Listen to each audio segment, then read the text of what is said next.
Hello friends, मैं विक्रम वर्मा आपका तहे दिल से स्वागत करता हूं आपके अपने YouTube channel online study with Vikram पर। तो प्यारे साथियों, आप सभी स्वस्थ होंगे, मस्त होंगे और सीटेट की तैयारी में व्यस्त होंगे। इसी तैयारी को और मजबूत बनाने के लिए हम कर रहे हैं सीटेट मोस्ट इंपॉर्टेंट क्वेश्चन। जी हाँ दोस्तों, सीटेट मोस्ट इंपॉर्टेंट क्वेश्चन वो चाहे लेवल फर्स्ट के लिए हो, वो चाहे लेवल सेकंड के लिए हो, यानी सीटेट 21 जनवरी 2024 को जो एग्जाम होने वाला है उसके लिए हम बेहतर तरीके से तैयारी कर रहे हैं। तो बस आपको क्या करना है, आने वाली क्लासें और इन क्लासों को रेगुलर लगाना है। और इससे पहले, और जो नए विद्यार्थी जुड़े उनको मैं बता दूं, इससे पहले हम प्यारे साथियों सीटेट 2024 के लिए हम कर चुके हैं सीडीपी के 11 previous year paper official final answer की के साथ कर रखे हैं। यानी अब तक सीडीपी के 330 क्वेश्चन इसी चैनल पर करवाए गए हैं, जाकर देख लीजिए प्ले लिस्ट में। और मैं बात करूं लेवल फर्स्ट के लिए, तो आपको लेवल फर्स्ट और सेकंड के लिए मैथ के प्रीवियस ईयर पेपर इस चैनल के माध्यम से, लेवल फर्स्ट के लिए ईवीएस,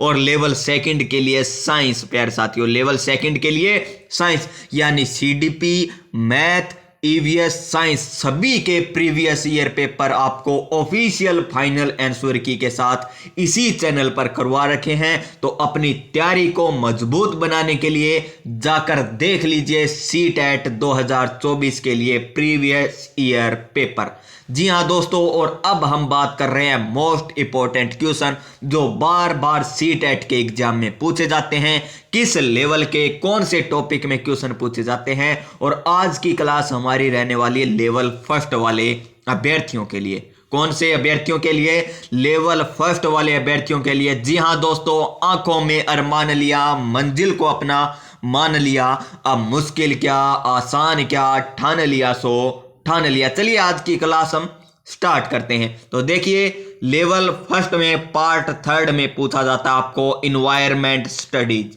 यानी पर्यावरण अध्ययन, जिसे आप कहते हैं ईवीएस। क्या कहते हैं? ईवीएस जिसे कहते हैं। और देखिए कौन से क्वेश्चन से स्टार्ट होगा लेवल फर्स्ट में। तो देखिए किस प्रकार स्टार्ट होगा। निम्नलिखित प्रश्नों के उत्तर देने के लिए सही व सबसे उपयुक्त विकल्प चुनिए। और क्वेश्चन नंबर 61, 1 से लेकर 30 क्वेश्चन किसके आएंगे? सीडीपी के आएंगे। किसके आएंगे? सीडीपी के आएंगे। और फिर 30 से नहीं, 31 से लेकर 60 नंबर क्वेश्चन तक आपके आएंगे मैथ के। किसके आएंगे? मैथ के आएंगे। और 61 से लेकर 90 क्वेश्चन किसके आएंगे? 61 से 90 आएंगे ईवीएस के। किसके आएंगे? ईवीएस के। और इसी ईवीएस की आज हम बात करने वाले हैं। तो क्वेश्चन नंबर 1 देखिए, यानी क्वेश्चन नंबर 61 क्या है? क्वेश्चन नंबर 61, निम्नलिखित में से कौन सा एक भारत का संघ शासित प्रदेश नहीं है? क्या? संघ शासित प्रदेश यानी यूटी प्यारे साथियों। तो लद्दाख है प्यारे साथियों, जम्मू कश्मीर भी है, लेकिन मणिपुर क्या है? एक राज्य है।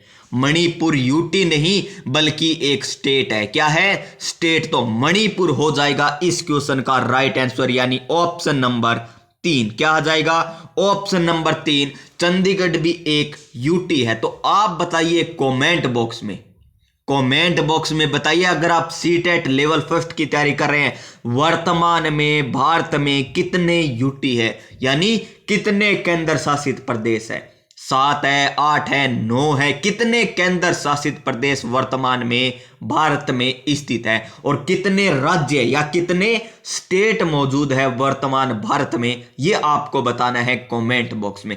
चलिए नेक्स्ट क्वेश्चन की बात करते हैं हम, क्वेश्चन नंबर 2। चलिए अब जूम कर लेते हैं। देखिए क्वेश्चन नंबर 2, जिसे क्वेश्चन नंबर 62 आपसे पूछा जाएगा, निम्नलिखित में से कौन से कच्चे तेल या पेट्रोलियम के उत्पादक है? कच्चे तेल यानी पेट्रोलियम के उत्पादक है। तो बॉम्बे हाई तथा पश्चिम बंगाल गलत, असम और उड़ीसा गलत, गुजरात और तमिलनाडु। जी हां प्यारे साथियों, गुजरात और तमिलनाडु में कच्चे तेल के उत्पादक या कच्चे तेल के पेट्रोलियम के कुएं मिलते हैं सर्वाधिक। तो ऑप्शन नंबर 3 हो जाएगा इस क्वेश्चन का राइट आंसर। क्या हो जाएगा?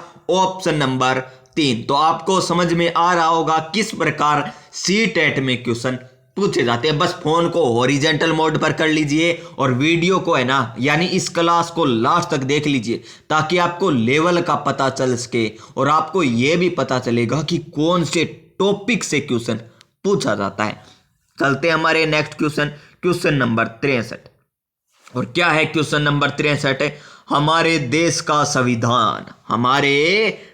का संविधान निम्नलिखित में से किसके नेतृत्व में बनाया गया था?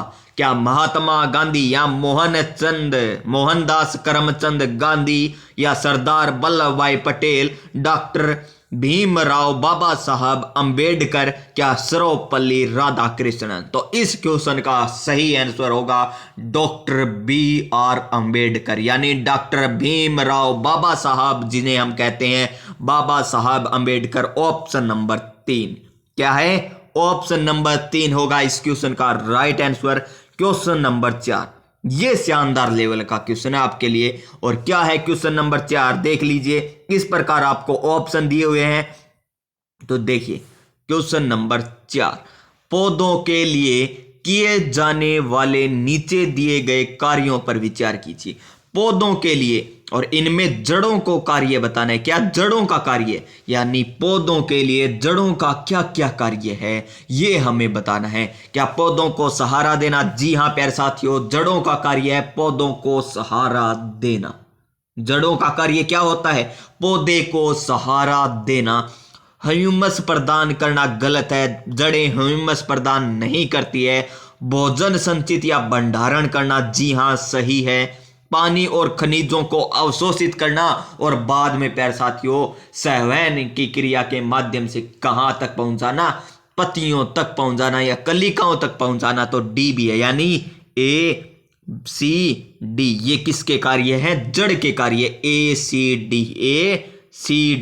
और कौन से ऑप्शन में ACD? तो ACD है ऑप्शन नंबर 4 में। किसमें? ऑप्शन नंबर 4 में, यानी इस क्वेश्चन का राइट आंसर ऑप्शन नंबर 4 हो जाएगा। क्या हो जाएगा? Option number 4। तो जड़ों के कार्य आपको पता चल गया ना कौन कौन से हैं? पौधे को सहारा देना, भोजन संचित करना या प्यारे साथियों भोजन या खनिजों का अवशोषण करना, और क्या कार्य था जड़ों का? और जड़ों का कार्य था भोजन का भंडारण या पानी को अवशोषित करना। ये 3 कार्य हमने देख लिए। क्वेश्चन नंबर 65, देखिए क्वेश्चन देखिए किस प्रकार पूछा गया। क्वेश्चन बड़ा है तो पहले हम क्वेश्चन पढ़ेंगे और बाद में देखिए, बाद में क्या हम देखेंगे, इसका आंसर देखेंगे, जहां कर्नाटक, केरल, तेलंगाना और तमिलनाडु, ये 4 आपको ऑप्शन दिए गए हैं। तो देखते हैं क्या है क्वेश्चन। देखिए क्वेश्चन नंबर 65, पोचमपल्ली भारत के, देखिए पोचमपल्ली, अगर आपको सीधा डायरेक्ट पता है पोचमपल्ली कौन से राज्य में है, तो इसका आंसर निकल आएगा। पोचमपल्ली कौन से राज्य में? तेलंगाना राज्य में। तो देखिए पोचमपल्ली भारत के दक्षिण राज्य का एक कस्बा है जो सुंदरता से डिजाइन की गई चमकदार रंगों की पोचमपल्ली साड़ियों और विशेष प्रकार की बुनाई, जिसे पोचमपल्ली भी कहते हैं, के लिए प्रसिद्ध है। यह कस्बा किस राज्य में है? तो तेलंगाना राज्य में। कौन से राज्य में? तेलंगाना राज्य में। तो ऑप्शन नंबर देखिए कौन सा ऑप्शन होगा? Option number 3।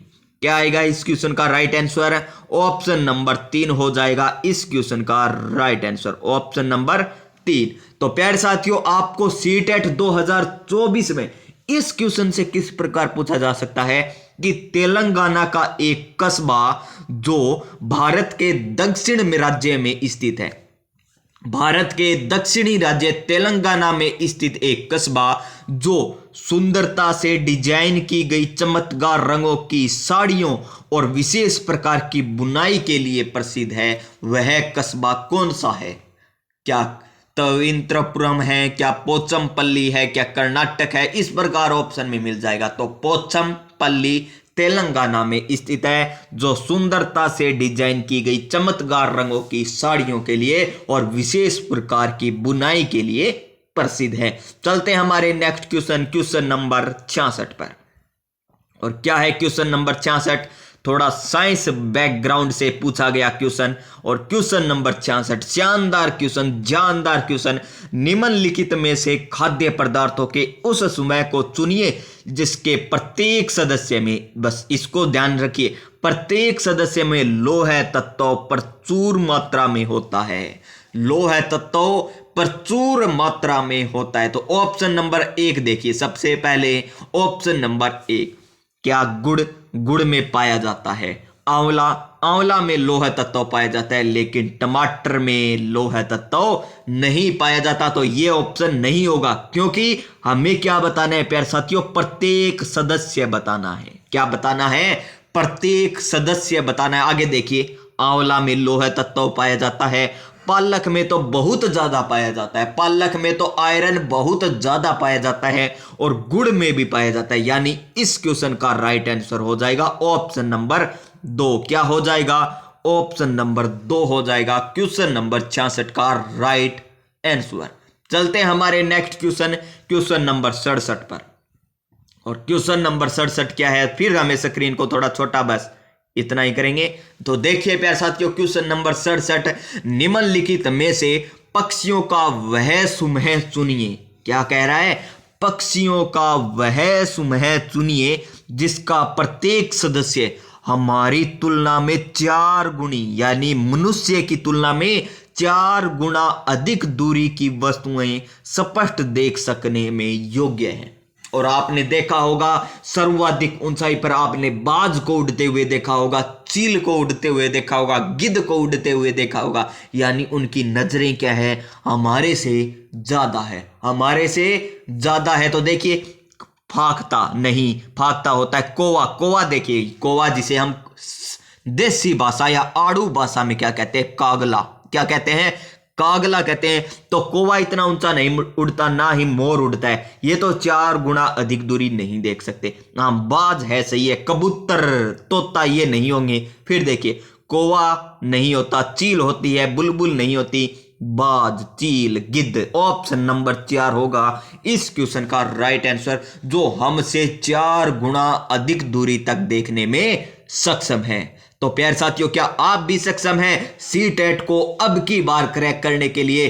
अगर तैयार हैं तो क्लास को लाइक कर दीजिए, चैनल को सब्सक्राइब कर लीजिए, क्योंकि प्यारे साथियों, सफलता एक दिन में नहीं मिलती, सफलता एक दिन में नहीं मिलती, लेकिन एक दिन जरूर मिलती है, लेकिन एक दिन जरूर मिलती है। तो चलिए क्वेश्चन नंबर 68 की ओर। और क्या है क्वेश्चन नंबर 68? शानदार, जानदार, सभी क्वेश्चन आपके लिए शानदार जानदार वाले हैं प्यारे साथियों। आप कहोगे वाह, मजा आ गया आज की क्लास में। तो देखिए, नीचे दिए गए किस एक राज्य के ग्रामीण के लोग अपने ढालू छत वाले लकड़ी के मकान, देखिए ढालू छत है और लकड़ी का मकान बांस के खंभों से धरती से 3 से 3.5 मीटर की ऊंचाई पर है। छत किस प्रकार की? ढालू छत है। किसकी है? लकड़ी की है। और धरती से कितना ऊंचा मकान उठा हुआ है? 3 से 3.5। और कौन से राज्य में है? तो वो होगा असम राज्य। कौन सा राज्य है? असम राज्य होगा। क्यों होगा? क्योंकि प्यारे साथियों, यहां वर्षा अधिक होती है, इस कारण बाढ़ भी अधिक आती है। वर्षा अधिक है, इसलिए तो छत को बना दिया ढालनुमा, ताकि संपूर्ण पानी नीचे उतर जाए, छत पे पानी एकत्रित न हो और बाढ़ आए। और बाढ़ के पानी से बचने के लिए घरों को क्या बनाया जाता है? 3 से 3.5 मीटर ऊंचा बनाया जाता है। तो कौन से राज्य का हो गया? असम राज्य का हो गया। और राजस्थान में किस प्रकार के मकान देखने को मिलेंगे? कच्चे मकान देखने को मिलेंगे, मिट्टी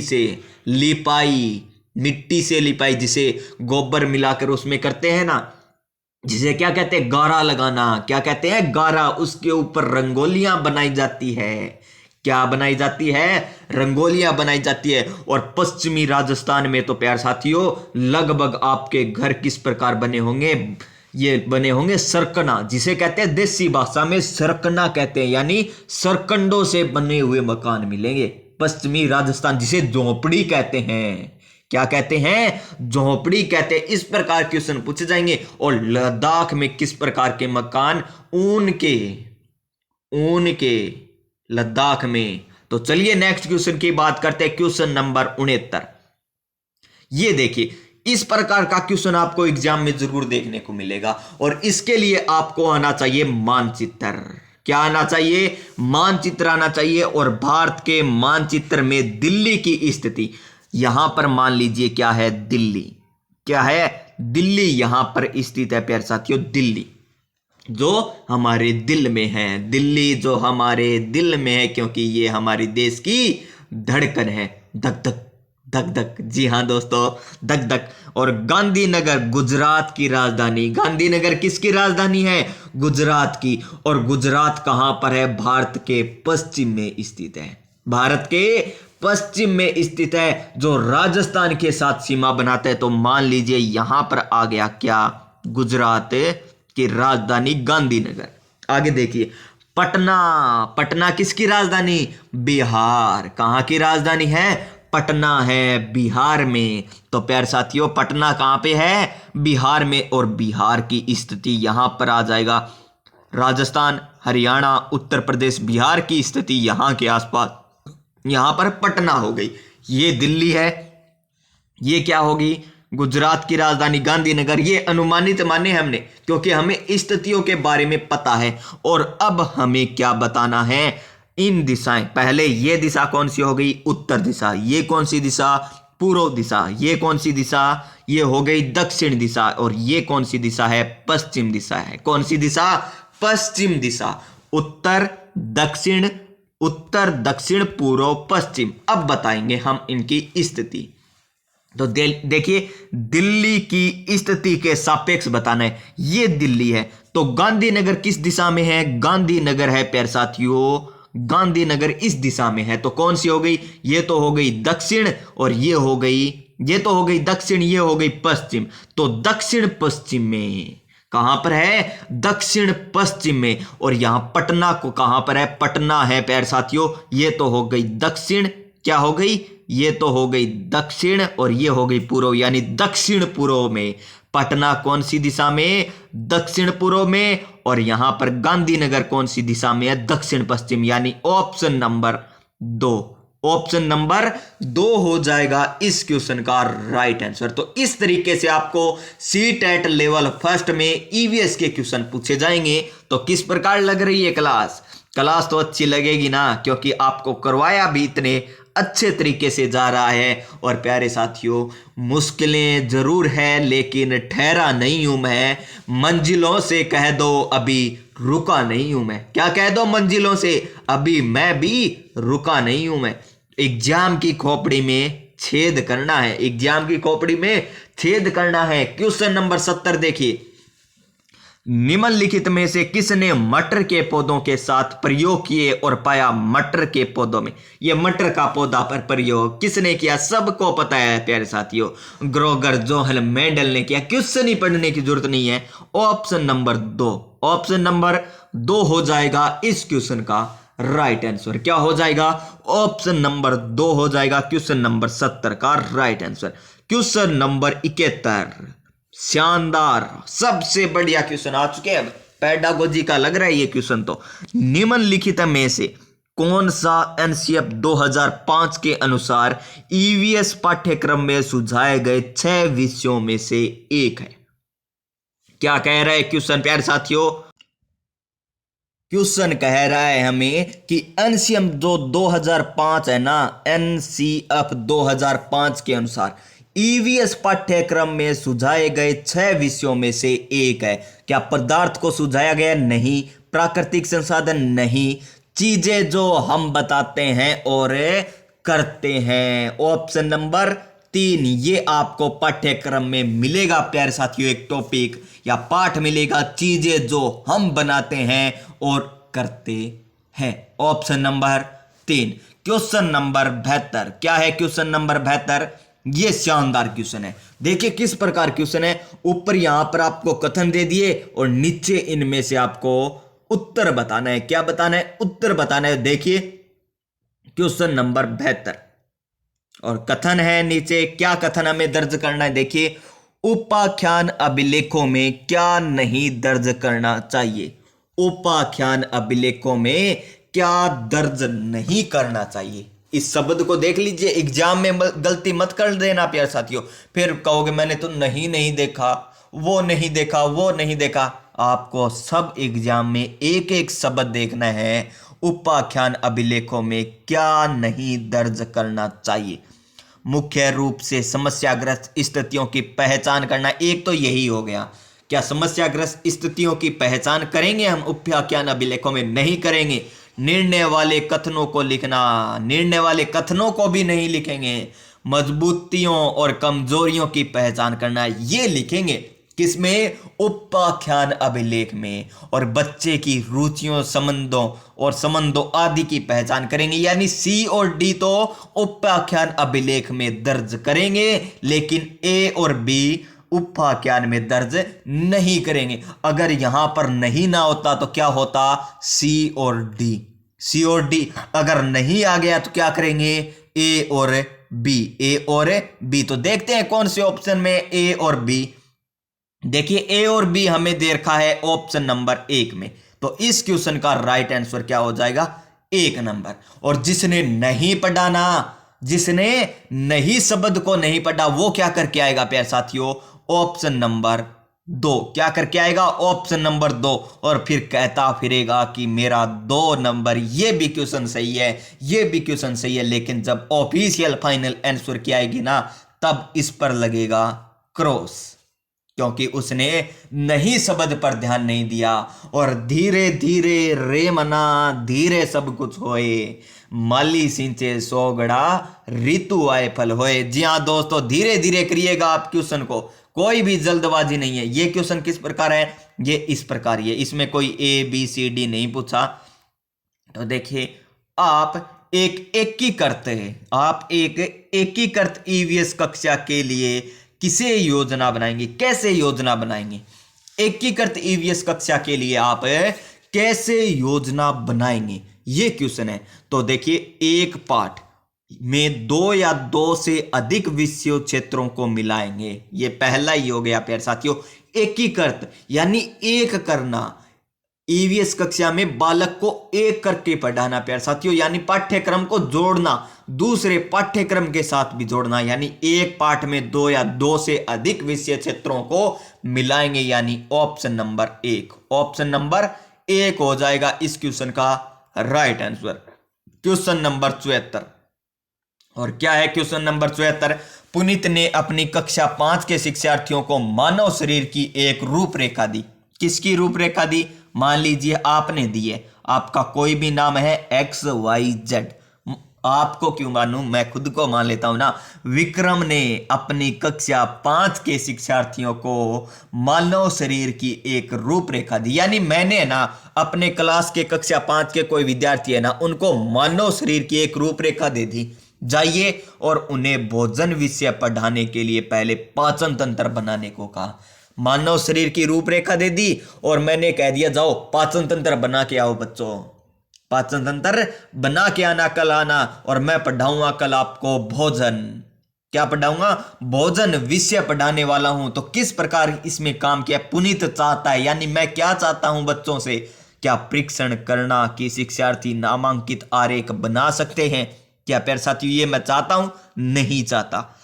पाचन से संबंधित शिक्षार्थियों के विचारों को प्राप्त करना, जी हां, मैं उनके विचारों को देखना चाहता हूं प्यारे साथियों कि कौन से विद्यार्थी को कितना पता है, कौन से विद्यार्थी को कितना पता है, यानी ऑप्शन नंबर 2 हो जाएगा इस क्वेश्चन का राइट आंसर। क्या हो जाएगा?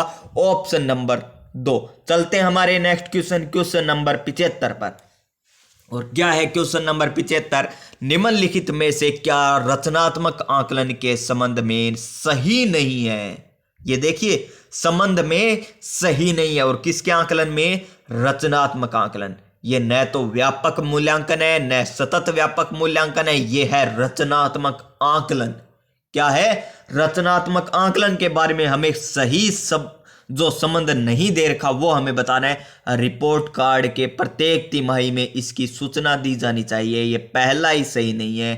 तिमाही, प्रत्येक तिमाही में नहीं होता प्यारे साथियों रचनात्मक आकलन। तो कितने वर्ष में होता है या कितने महीने में होता है, ये आपको बताना है। अगर आप सीटेट के तैयारी में जुटे हुए हैं तो ये आपको पता होना चाहिए। तो बताइए इस क्वेश्चन का राइट आंसर। मैंने अब तक आपको दो ही क्वेश्चन पूछे। एक तो क्वेश्चन नंबर 1, कितने केंद्र शासित प्रदेश हैं राजस्थान नहीं भारत में, और कितने प्यारे साथियों स्टेट हैं हमारे भारत में। एक ये क्वेश्चन पूछा है, और नंबर 2 क्वेश्चन पूछ लिया आपको, रचनात्मक आकलन कितने महीने या कितने वर्ष होने पर किया जाता है। तो चलते हैं हमारे नेक्स्ट क्वेश्चन, क्वेश्चन नंबर 76 पर। और क्या है क्वेश्चन नंबर 76?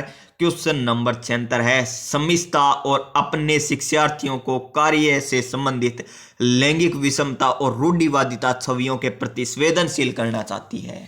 संवेदनशील करना चाहती है समिता को निम्नलिखित में से अपनी कक्षा में क्या करना चाहिए। यानी आपको ही मान लीजिए आपको कक्षा में क्या करना चाहिए कि लैंगिक विषमता और रूढ़िवादी छवियों के प्रति संवेदनशील करना। रूढ़िवादी छवि आपको मैंने बताया क्या होती है, जो प्राचीन समय से चली आ रही है कि लड़का इस कार्य को कर सकता है, लड़कियां नहीं। लड़का रोता नहीं है, लड़कियां रोती है। लड़कियां घर का कार्य करती है, लड़के बाहर के कार्य करते हैं। जो ये होते हैं ना लैंगिक रूढ़िवादिताएं, जो महिलाओं के प्रति कुदृष्टि होती है, कुदृष्टि ही कहेंगे हम इसे। तो देखिए, रूढ़िवादी मॉडल को छात्रों को प्रस्तुत करें, रूढ़िवादी मॉडल छात्रों को प्रस्तुत करें नहीं प्यारे साथियों। विभिन्न प्रकार के कार्यों को फ्लैश कार्ड दिखाएं नहीं, केवल लड़कों को प्रतिदिन कक्षा को साफ करने को, ये तो जमा ही नहीं है।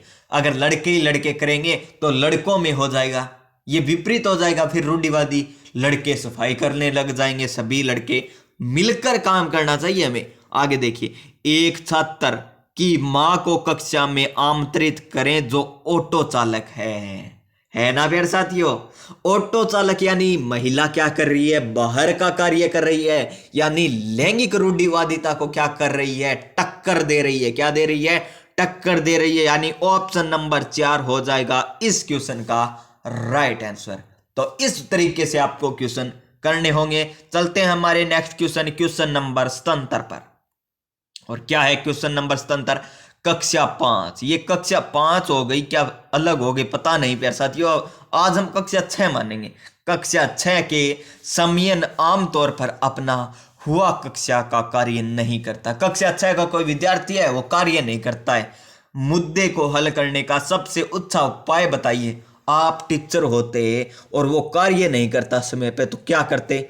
मुझे पता है क्या करते, आप उसको पीटते प्यारे साथियों। लेकिन आपको पीटना नहीं है, क्योंकि पीटोगे तो आरटी 2009 की धारा 17 आपके लिए खतरा है। आरटी 2009 की धारा 17 आपके लिए खतरा है। इसीलिए प्यारे साथियों आपको किसी भी विद्यार्थी को टीचर लगने के बाद नहीं कूटना है, न उसको आंखें दिखानी न उंगली दिखानी। अगर बच्चा घर जाकर कह दिया ना, पिताश्री माताश्री मुझको ये टीचर कूटता है, ये धमकाता है, और उन्होंने केस कर दिया ना, तो आरटी 2009 की धारा 17 आपके लिए खतरा प्यारे साथियों। तो क्या करोगे, अच्छा उपाय क्या करोगे आप?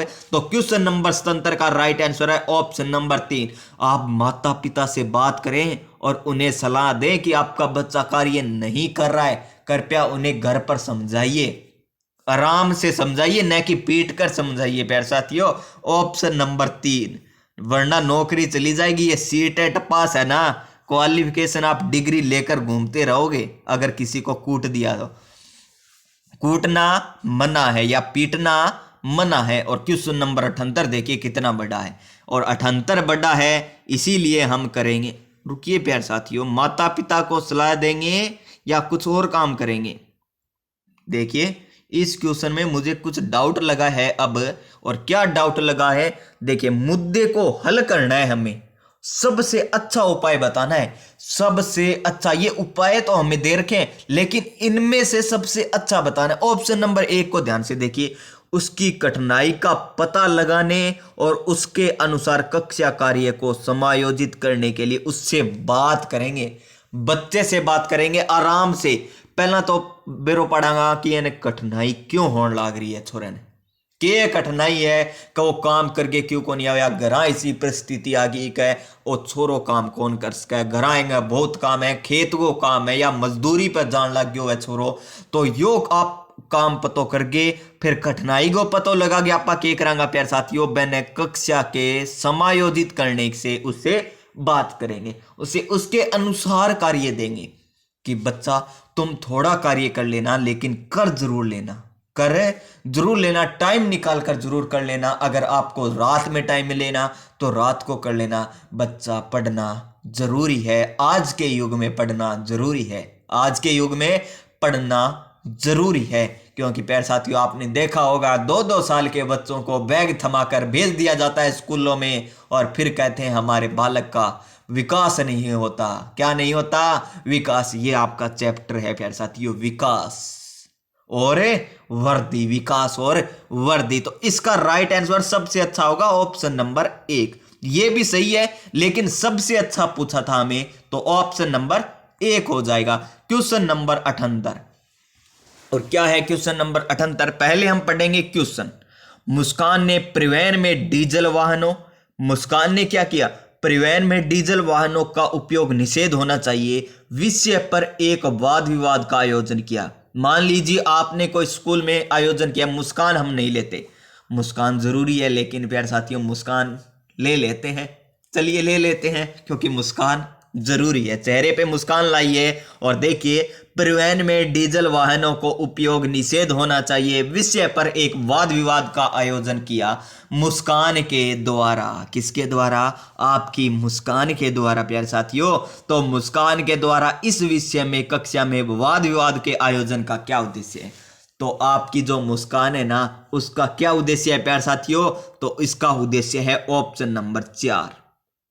और क्या यह इस मुद्दे पर छात्रों के कई दृष्टिकोणों की सराहना करने में मदद करता है, दृष्टिकोणों की सराहना करने में मदद करता है। Option number 4, option number 4। Question number 79। और क्या है क्वेश्चन नंबर 79?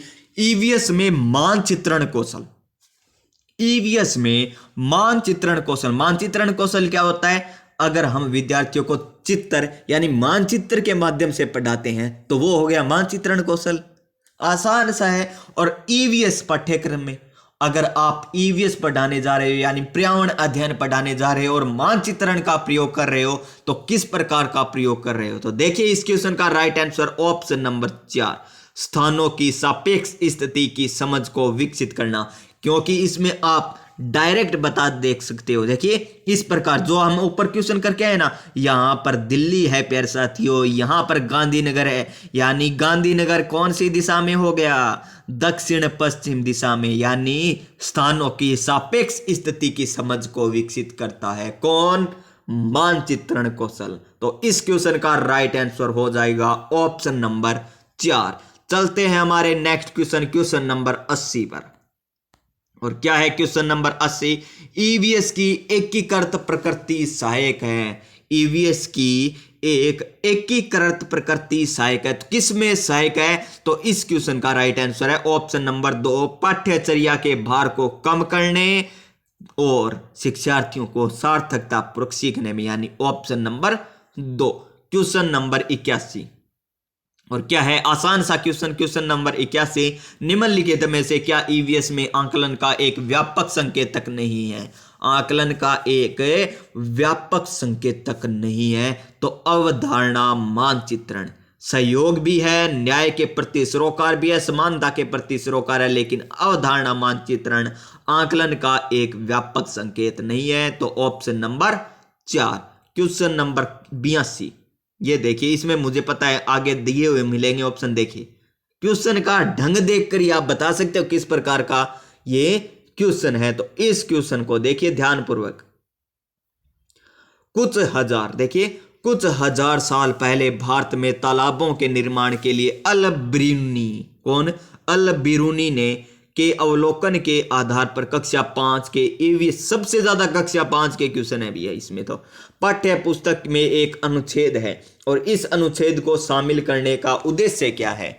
तो तालाबों के बारे में अल बिरूनी के अवलोकन को कक्षा 5 के पाठ्यक्रम में शामिल करना क्या दर्शाता है? तो ये क्या क्या दर्शाता है, देखिए यह इतिहास के स्रोतों की पहचान करने में शिक्षार्थियों की मदद करता है, सही है। यह शिक्षार्थियों को उनके अवलोकनों की रिकॉर्डिंग के आधार पर सुधार, गलत, ये तो गलत हो गया। यह शिक्षार्थियों को कुछ हजार साल पहले भारत में मौजूद तकनीक की सराहना करने में मदद करता है, सही है। और आगे देखिए, यह शिक्षार्थियों को इतिहास में साक्ष्य की भूमिका की सराहना करने में मदद करता है, यानी ACD, ये सही है। तो ऑप्शन नंबर देखिए, ऑप्शन नंबर ACD है ऑप्शन नंबर 2 में, तो इस क्वेश्चन का राइट आंसर हो जाएगा ऑप्शन नंबर 2।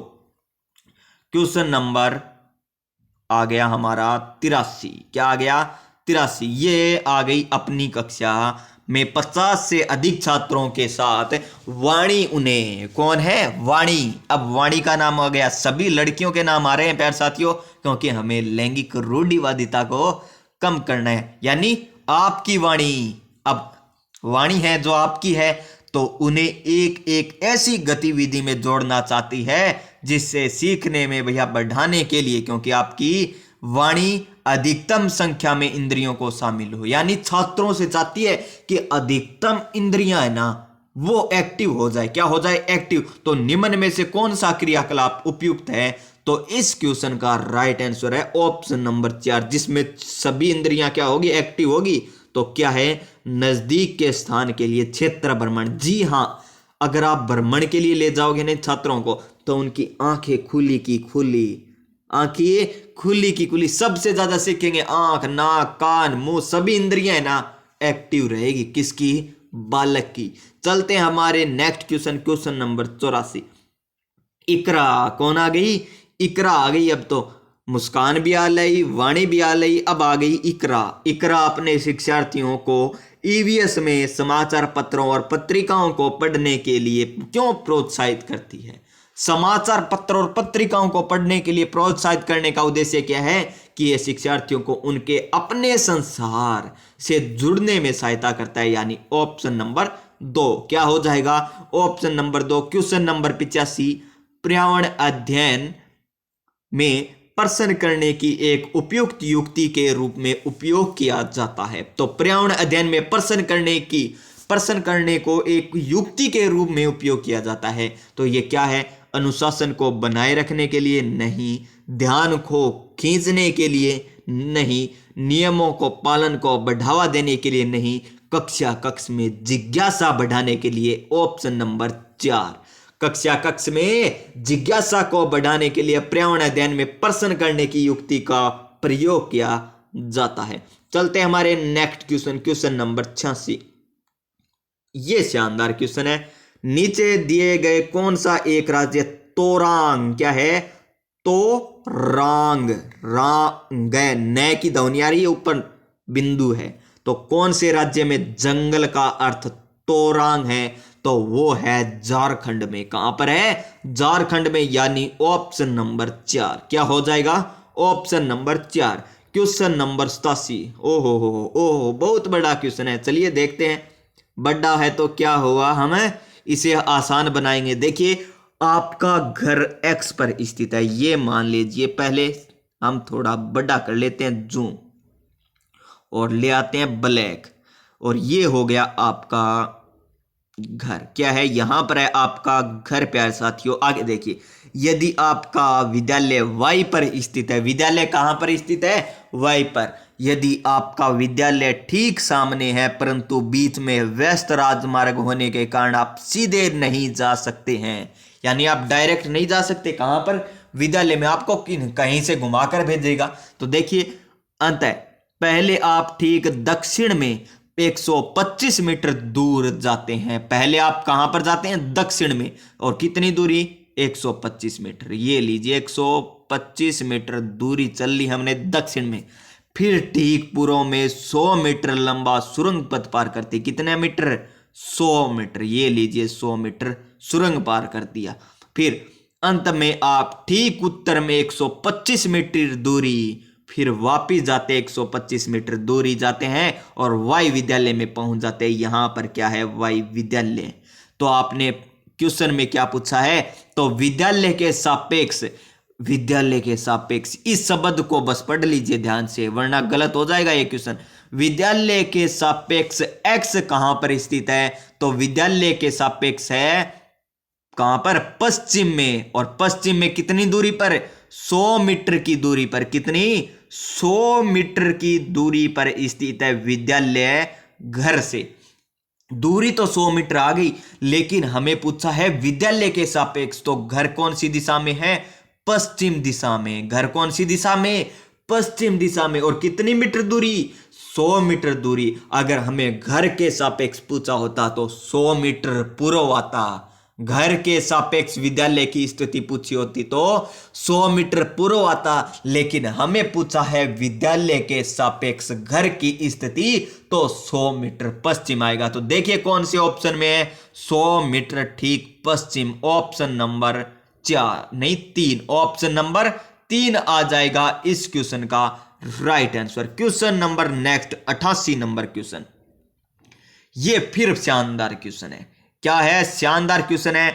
कोई लड़का नागरकोइल से मड़गांव जाने के लिए 4 जून 2020 को कब चलता है, 4 जून 2020 को, 4 जून को चलता है। और देखिए कितने बजे चलता है, यह रेलगाड़ी 22:30 पर चलती है। कितने बजे चलती है, 22:30 पर चलती है। और 6 जून को यह 4:30 पर पहुंच जाता है।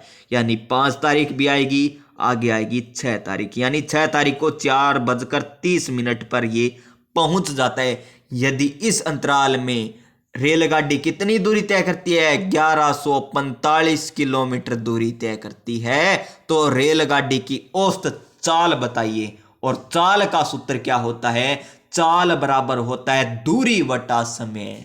दूरी बटा समय, दूरी हमें पता है 1145 किलोमीटर है, और समय हम इससे ज्ञात कर लेंगे। तो ज्ञात कीजिए, 4 तारीख से 5 तारीख के बीच में 22:30 पर कितने घंटे हो जाएंगे, 24 घंटे हो जाएंगे। कितने घंटे हो जाएंगे, 24 घंटे हो जाएंगे।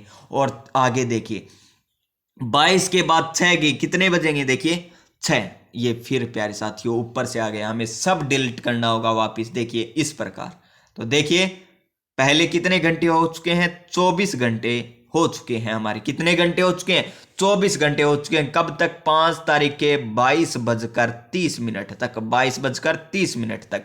और देखिए 6 तारीख कब हो जाएगी, 24 बजे। कितने बजे हो जाएगी, 24 बजे हो जाएगी 6 तारीख। और 6 तारीख के कितने बजाने हैं, 4:30, यानी आगे कितने घंटे होंगे, 4.5 घंटे आगे है। और यहां पर कितने घंटे हो जाएंगे, 22:30 से 24 के बीच कितने घंटे होते हैं, 23.5 और आधे, यानी 1.5 घंटा यहां पर है। तो टोटल कितने घंटे हो गए, 24, 25, 26, 27, 28, 29, 30। टोटल घंटे हो गए 30 आपके। और दूरी कितनी देर की है, 1145। और टाइम कितना लगा, 30 घंटे। 30 का भाग देंगे तो 3 पर जाएगा, पहले 3 तिया 90 पे आ गया, ये 4 यहां पर। 11 में से 9 जाए कितने बचते हैं, 11 में से 9 जाए बचते हैं 2। फिर आ गया यहां पर 5, फिर कितने पे जाएगा, 8 पे जाएगा। किस पर जाएगा, 8 पर जाएगा। तो कितने आएंगे, 0, 240 आ जाएगा। कितना शेष बचेगा, 5 शेष बच जाएगा। अब भाग नहीं जाता तो पॉइंट लगा लेंगे, 0 तार लेंगे प्यारे साथियों, 30 से कम 30, यानी ऑप्शन नंबर क्या आएगा इसमें, ऑप्शन नंबर 2 आएगा राइट आंसर। क्या आएगा, ऑप्शन नंबर 2। तो इस क्वेश्चन का राइट आंसर हो जाएगा 38.5 किलोमीटर प्रति घंटा। ऑप्शन नंबर 2, यानी चाल बराबर दूरी बटा समय। यह सूत्र आपको ध्यान में होना चाहिए। चलते हैं नेक्स्ट क्वेश्चन, क्वेश्चन नंबर 89 पर। 2 ही क्वेश्चन बचे अब तो। और क्वेश्चन नंबर 89 क्या है, नीचे दिया गया कौन सा कथन मधुमक्खियों और छत्तों के विषय में सही नहीं है। प्रत्येक छत्ते में एक रानी मक्खी होती है जो अंडे देती है, सही कथन है। क्या है, सही कथन है। नर मक्खियां छत्तों के लिए अत्यंत महत्वपूर्ण नहीं है, बस ये निषेचन के काम आती है और कोई काम नहीं है इनका, बस निषेचन के काम आती है नर मक्खियां और कोई काम नहीं है। छत्ते में बहुत सारी काम करने वाली मक्खियां होती है, सही है। छत्ते में केवल कुछ नर मक्खियां ही होती है, सही है। यानी ऑप्शन नंबर 2 हो जाएगा, जो गलत दे रखा है। चलते हैं हमारे नेक्स्ट क्वेश्चन, क्वेश्चन नंबर 90 पर। और क्या है क्वेश्चन नंबर 90। आज का अंतिम क्वेश्चन रहने वाला है। तो आज हम मिर्ची के बिना भोजन की कल्पना नहीं कर सकते, इसे व्यापारी हमारे देश में लाए थे। यानी मिर्च कौन से व्यापारी भारत में लाए थे? तो वो लाए थे प्यारे साथियों ऑप्शन नंबर 3, दक्षिणी अमेरिका से मिर्च हमारे भारत में आई थी। तो आपको आज की क्लास, सबसे पहले आज की क्लास कमेंट बॉक्स में बताना है किस प्रकार लगी। अच्छी लगी है तो पहले वीडियो को लाइक कीजिए, उसके बाद चैनल को सब्सक्राइब कीजिए, उसके पास जो बेल आइकन है उस पर क्लिक करके ऑल को सेलेक्ट कर लीजिए ताकि आने वाली प्रत्येक वीडियो आपको मिल सके। मिलेंगे हम नेक्स्ट वीडियो में, तब तक के लिए प्यारे साथियों इजाजत दीजिए आपके दोस्त, आपके भाई विक्रम वर्मा को। तो जय हिंद, जय भारत।